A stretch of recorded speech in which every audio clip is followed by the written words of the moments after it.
Oke guys, welcome back to Daily Charting with Toshi, di mana kita akan daily chart your favorite cryptocurrencies.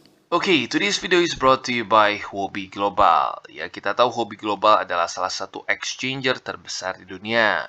Top 10 CMC memiliki volume yang besar, ya, miliaran US dollars per 24 jamnya.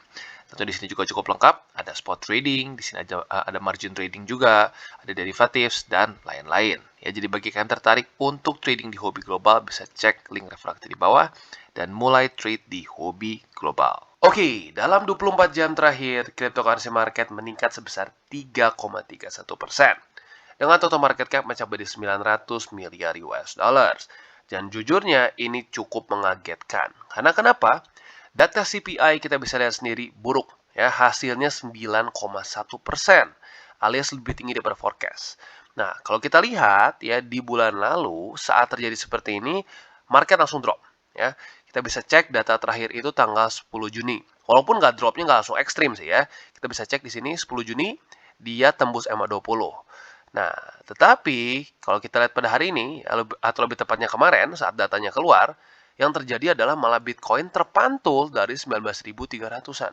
Walaupun sempat ngedip sampai 18.900.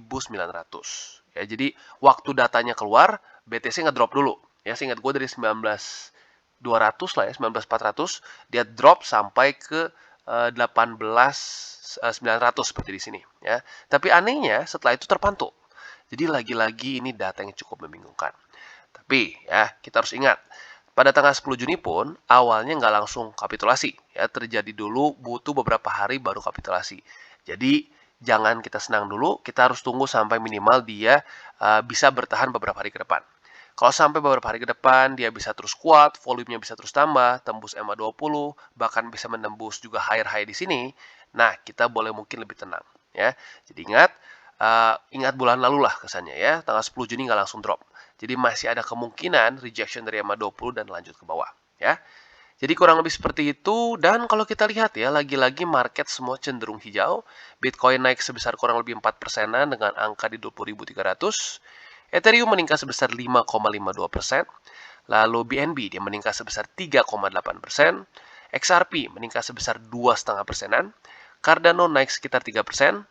Solana sekitar 4,58% dan seterusnya. Jadi cenderung hijau rata-rata. Tapi kalau kita lihat di sini Bitcoin dominance cenderung naik karena ya lu lihat sendiri rata-rata lebih tinggi daripada peningkatan altcoins, ya. Nah, sekarang ya kembali lagi ke masalah fundamentalnya ya. Walaupun sekarang cryptocurrency market meningkat, kita nggak bisa tutup mata bahwa sudah pasti kalau angka CPI masih tinggi, the Fed akan semakin agresif. Dan bahkan kita bisa lihat di sini di CNBC sudah mulai ada artikel yang menunjukkan bahwa para traders ya sudah ngebet bahwa the Fed akan meningkatkan interest rate sampai 1% alias 100 BPS, which is lebih tinggi 25 daripada yang dikatakan oleh mereka di Juni lalu. Ya, jadi lagi-lagi kita sekarang seperti ngepam ya, kayak happy-happy aja. Tapi ingat secara fundamentalnya kita masih sedikit deg-degan ya, karena kalau sampai naik 100 tentunya kemungkinan besar akan terjadi volatilitas di market ya, sama seperti bulan lalu.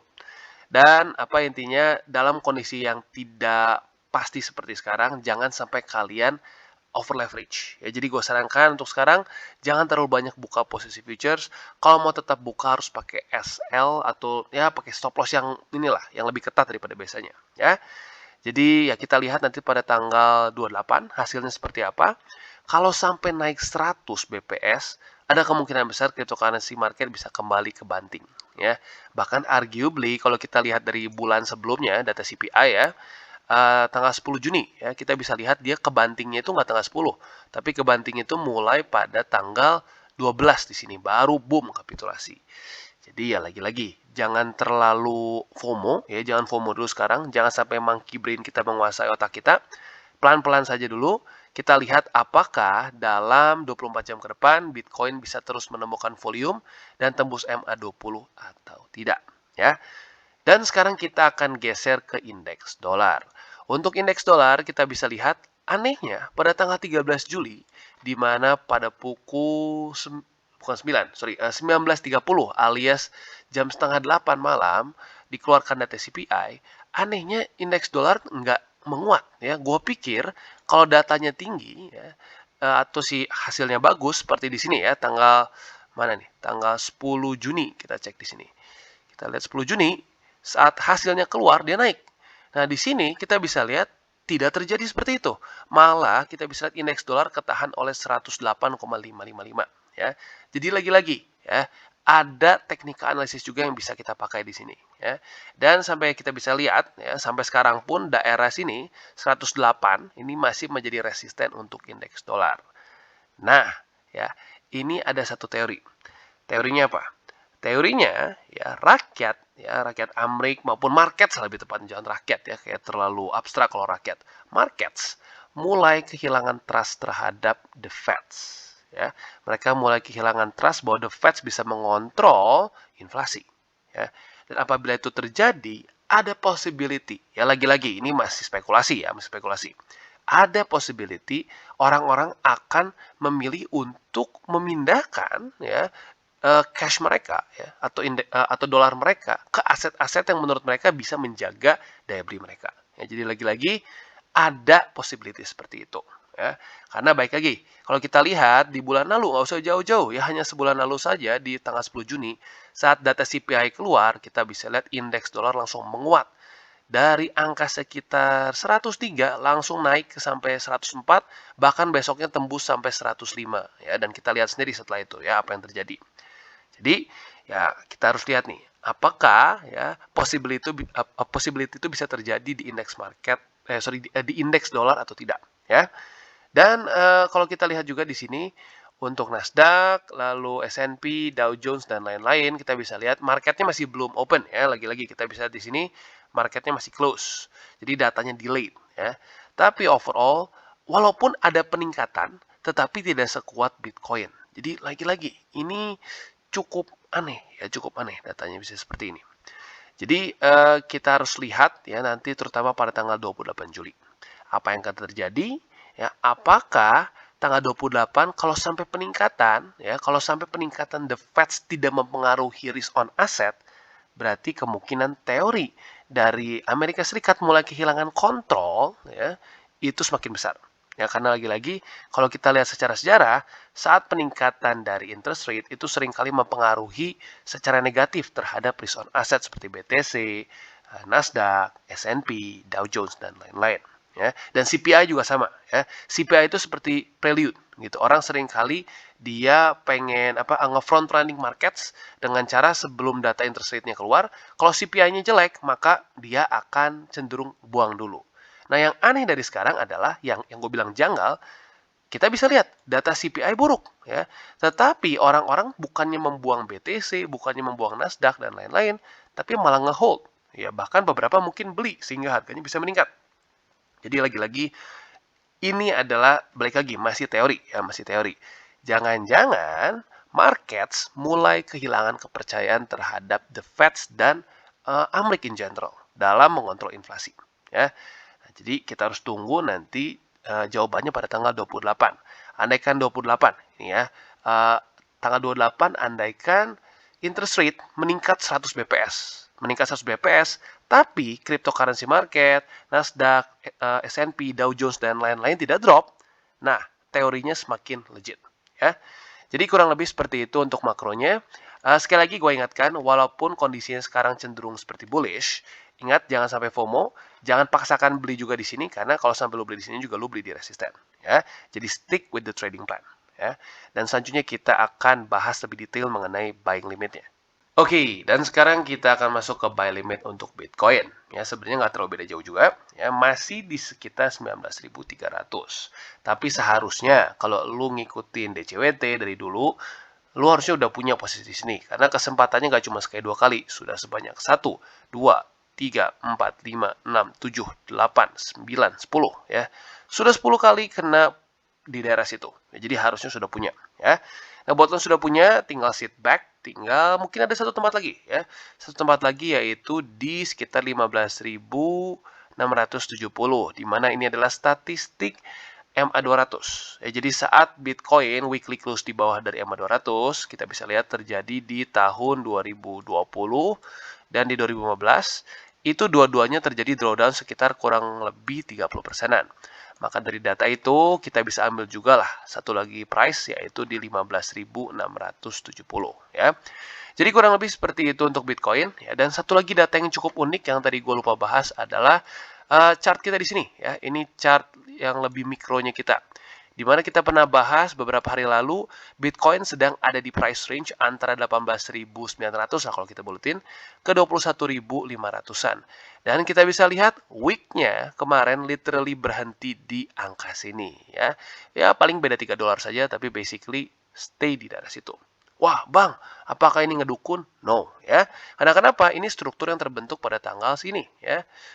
Belasan Juni, seingat gua. Jadi lagi-lagi, ya, technical analysis works, tapi untuk apa? Bukan buat jadi dukun, tapi buat data, buat kita bisa menganalisa, ya. Jadi kurang lebih seperti itu, dan lagi-lagi PR untuk Bitcoin adalah menembus MA20 pada hari ini, ya. Oke, dan selanjutnya kita masuk ke Ethereum. Dan untuk Ethereum kita bisa lihat bahwa dia terjadi pantulan ya di 1048 USD. Jadi kemarin masuknya ke false breakout ya, which is good. Nah, tetapi bisa kita lihat juga PR-nya sama seperti BTC, yaitu menaklukkan MA20. Ya, jadi ya kurang lebih akan sama ya. Kalau BTC bisa menaklukkan, kemungkinan besar Ethereum juga bisa ya. Nah, jadi untuk sekarang ya bagi kalian yang ingin tertarik untuk nge-short, boleh-boleh aja ya, tapi harus ekstra hati-hati karena ini ada sedikit kejanggalan secara fundamental ya. CPI sudah keluar, hasilnya tidak bagus untuk ya, maksudnya bagus untuk dolar biasanya ya, tapi malah kita bisa lihat cryptocurrency malah naik. Ya, jadi harus ekstra hati-hati, SL-nya harus lebih ketat, dan buat yang tertarik bisa short di MA20 ya, yang sekarang ada di 1140 ya. Tapi gue sarankan kalau bisa lebih banyak konfirmasi lagi. Jangan cuma asal kena saja, kita tunggu sampai dia benar-benar ke-reject, baru di short. Ya. Jadi kurang lebih seperti itu untuk Ethereum, dan TP-nya ya tentunya di daerah 1048 USD. Jadi kurang lebih seperti itu. Dan kalau untuk spotnya, lagi-lagi tergantung ya. Kalau lu ngerasa bahwa posisi ETH lu atau portofolio ETH lu kurang ya lu boleh aja pertimbangkan untuk beli di daerah 1048 USD. Ya, kalau lu ngerasa kurang. Tapi kalau lu udah bagus portofolionya ya, 30%-an itu sudah ETH dalam portofolio lu, ya sudah, ya nggak perlu tambah lagi. Tinggal bisa mungkin tunggu kalau sampai di 1780 ya. Jadi kurang lebih seperti itu untuk Ethereum. Oke, dan selanjutnya kita masuk ke Atom, dan untuk Atom kita bisa lihat bahwa kemarin ya dia ada penguatan yang cukup signifikan. Dan dia nyaris retest MA50 dan 20 kemarin. Pada hari ini sudah berhasil retest, tetapi kita bisa lihat masih cenderung sedikit ke reject. Jadi kita lihat pada hari ini, apakah di reject lagi oleh MA50 dan 20, atau dia bisa menaklukkan MA50 dan 20 dan mulai trading lagi di atas dari dua resisten tersebut. Ya. Nah, andaikan ke reject, ya tentunya kalian bisa pertimbangkan untuk nge-short. Nah, kalau nge-short, TP-nya di daerah $7 lebih 31 sen. Ya, tapi lagi-lagi gue ingatkan, sekarang dalam kondisi market yang cenderung volatile, jadi pastikan kalau lo punya posisi short, harus lebih ketat lagi secara TA dan secara stop loss-nya. Ya. Jadi kurang lebih seperti itu. Dan kalau untuk tambah posisi spot, gue pribadi tidak sarankan dulu. Karena ya bisa dibilang kagok juga ya. Sudah dekat juga dari summer low ya. Tapi belum berhasil di reclaim. Jadi kalau lo mau pertimbangkan untuk nambah spot ya, lebih baik saat dia sudah berhasil reclaim dan mantul di daerah $8 lebih 99 sen. Atau biar lebih gampang di 9 sen, di $9 ya. Jadi kurang lebih seperti itu untuk Atom. Oke, dan selanjutnya Matic. Ya, Matic luar biasa. Kita bisa lihat dia akhirnya berhasil menembus struktur di 60 sen sini ya. Dimana ini sudah menjadi attempt ketiga dan akhirnya berhasil tembus ya. Kalau kita lihat di sini, struktur di daerah 60 sen ini terbentuk pada tanggal 24 Juni ya. Dimana dia waktu itu kerejeknya oleh MA50 ya. Dia turun lagi, menemukan support di sini, dan akhirnya kembali retest pada tanggal 8 dan 9 Juli. Awalnya lumayan bikin deg-degan karena literally kita bisa lihat sangat jelas bahwa dia reject lagi oleh daerah 60 sen. Ya, turun lagi ya pada tanggal 9 sampai tanggal 12, ke bawah oleh Bitcoin turun, tapi yang hebatnya adalah dia tetap bertahan di atas dari MA50 dan 20 sesuai dengan pembahasan di DCWT kita kemarin. Nah, sekarang karena Bitcoin naik, akhirnya kita bisa lihat Matic mendapatkan bensin yang diperlukan untuk rally, dan bisa akhirnya membuat satu higher high. That's good, ya. Nah, sekarang PR selanjutnya adalah yaitu ya jelas ya mempertahankan daerah 60 sen. Kalau sampai daerah 60 sen ini bisa pertahankan sebagai support, nah ini bisa menjadi pertanda baik untuk bisa menaklukkan 68 sen di sini ya. Kenapa 68 sen ini penting? Karena bagi Matic 68 sen ini adalah summer low ya, dan kalau dia bisa reclaim summer low ya, dan ini bisa menjadi support lagi, itu akan menjadi pertanda untuk kita bisa mulai akumulasi lagi Matic ya. Jadi kurang lebih seperti itu untuk Matic. Dan kalau lu tertarik untuk nge-short sebenarnya ya, well boleh-boleh aja. Tapi lagi-lagi hati-hati ya, dalam kondisi sekarang lagi cenderung volatile, apalagi lagi menunggu nanti tanggal 28 Juli ya. Tapi kalau lo mau ya dan lu siap dengan resikonya, bisa pertimbangkan untuk nge-short di 68 sen ya. Lo nge-short di sini, TP-nya yang konservatif pertama bisa di 60 sen sini. Buat lo yang lebih agresif lagi, mungkin bisa TP-nya di MA20 atau 50 di daily ya.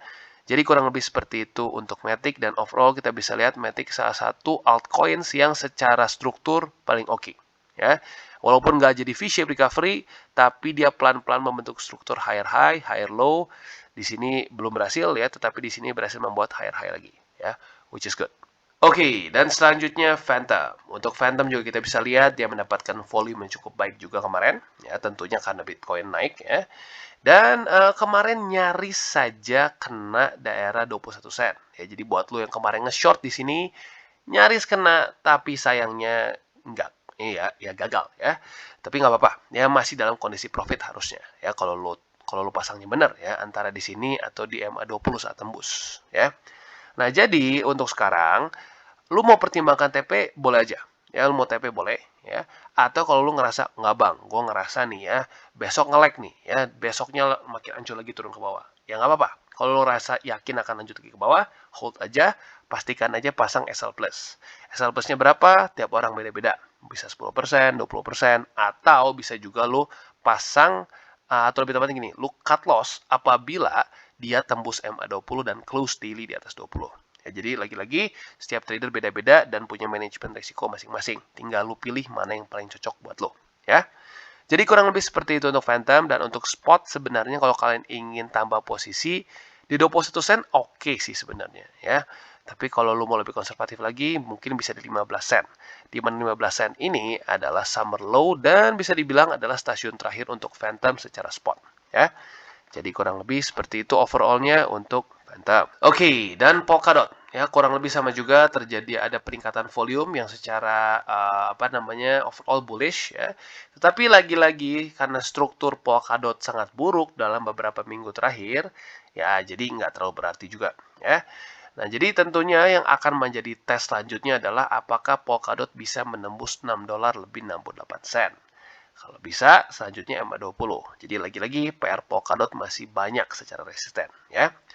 Nah, untuk posisi short, kalau andaikan dia reject lagi oleh daerah $6 lebih 68 sen, lo bisa pertimbangkan untuk nge-short di situ dengan mungkin target TP ya, kalau lo mau konservatif banget mungkin bisa di sini ya, di $6 lebih 25 sen.